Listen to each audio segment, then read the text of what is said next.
Hi, good afternoon, or good morning, or is it good evening? Not quite yet in London, England. This is your host, this is your guy, DLG Reppin, on the day that I was born, the 27th of July, 1981. Yes, I'm saying it's my birthday. So, I'm bringing you more footballing context, ladies to the gentlemen, to the boys, to the girls.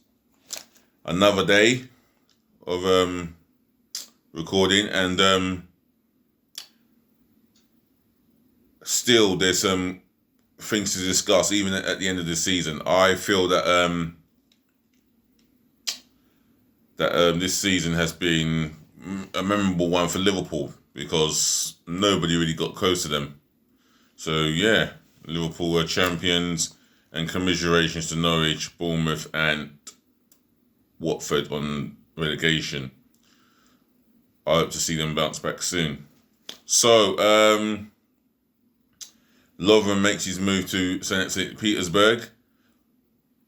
Bournemouth manager remains tight-lipped on his future, and Mikel Arteta blasts these players during the drinks break based on the level of standard they showed, even at 2-0 up. So allow me to talk about the Zenit St. Petersburg, and they have signed Dejan Lovren. If you allow me to get here we go. And so it says here, Lovren leaves Liverpool for Zenit. So it was always on the card that he was going to leave, and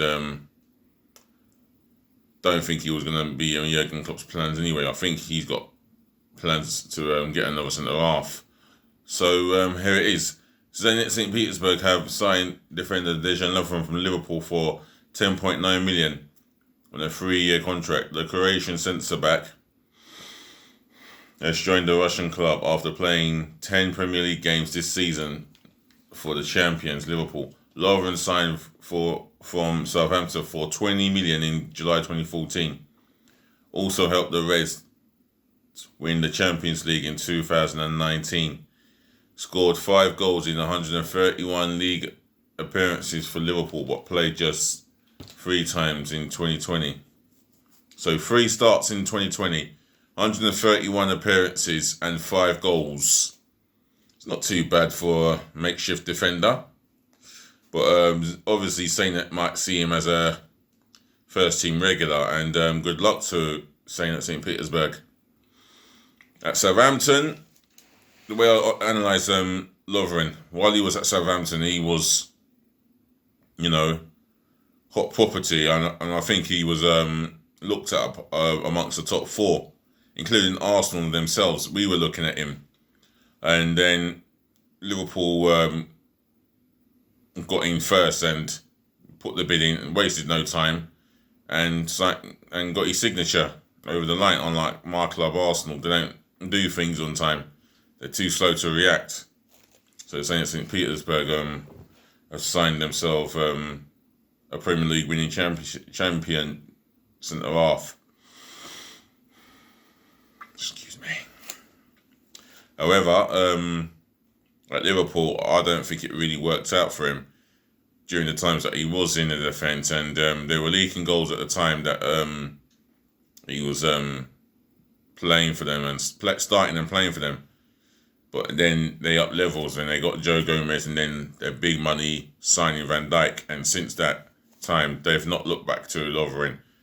Matip's always was looked at more than Lovren, and Lovren was in the 4th pecking order in the team. So Lovren has left Liverpool for 10.9 million. Liverpool fans, is 10.9 million a good business for you, or no? It's not a good business for you. Sorry, I shouldn't be asking that question. So 10.9 million compared to the 20 million you lost. So that's about that's up to 9 million in profit that you've lost. But 10.9 million, I mean, it's your money. What you're going to do with that money, who knows? It might go towards possibly a new centre half, or a new midfielder, or a striker. Feel free to comment on. Feel free to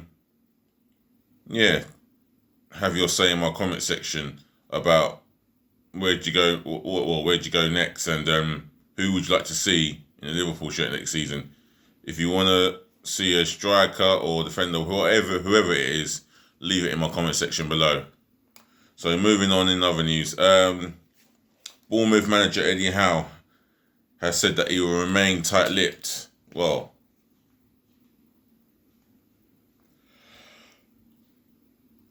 following Bournemouth's relegation from the Premier League to the Championship, Bournemouth, who wasn't even, years ago, Bournemouth were fancied to be a fourth or third tier, and getting into the Championship was like exactly being in the Premier League itself and competing with the best players in the world. But then again, it was beyond them to get into the Premier League, and get into the Premier League they did.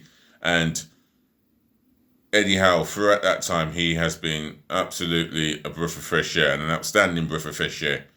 The football has been quality. He's implemented a philosophy on passing and movement, and you can see when the way Bournemouth have played at times, they've been exceptional sometimes to watch. But in the last 5 years, they've conceded too much and too many goals. And my concern was with Bournemouth, if they do not shore up that defence, they will be going down at some point.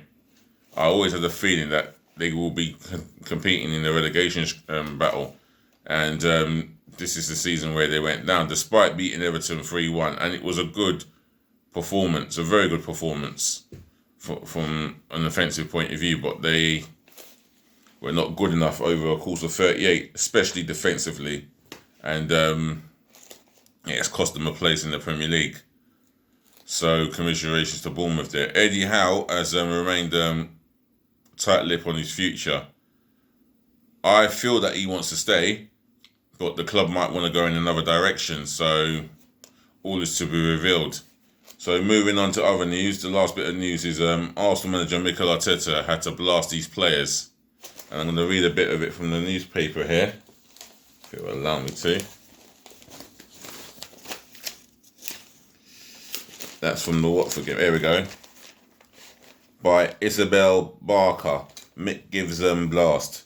Mikel Arteta called his Arsenal stars to step up a gear for the FA Cup final clash with Chelsea. They're going to need to step up and more. They're going to need to be on their best performances.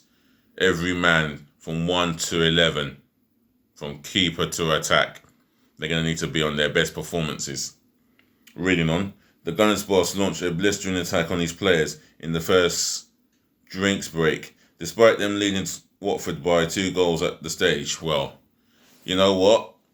Yes, it's 2-0 to us. It's 2-0 to us, but the performance doesn't have to match the scoreline. It doesn't have to match the scoreline because we may not be playing at full 100% and at our potential. And I think if Arteta has seen that, because I didn't see the game, but if Arteta has seen what he has seen, then yeah, he has the reasons to blast them, then he has to blast them. That's what he gets employed to do, That's how he earns his wage. He's employed to have a go at the Arsenal players and let them know where they're going wrong. Right, and even after the North Londoners held on to a beat Hornets 3-2, it still was not good enough for the ambitious Spaniard. The Gunners had nothing to play for in the league, but can clinch a Europa League spot if they beat Chelsea to win the FA Cup at Wembley on Saturday. Arteta said, "There were things I didn't like.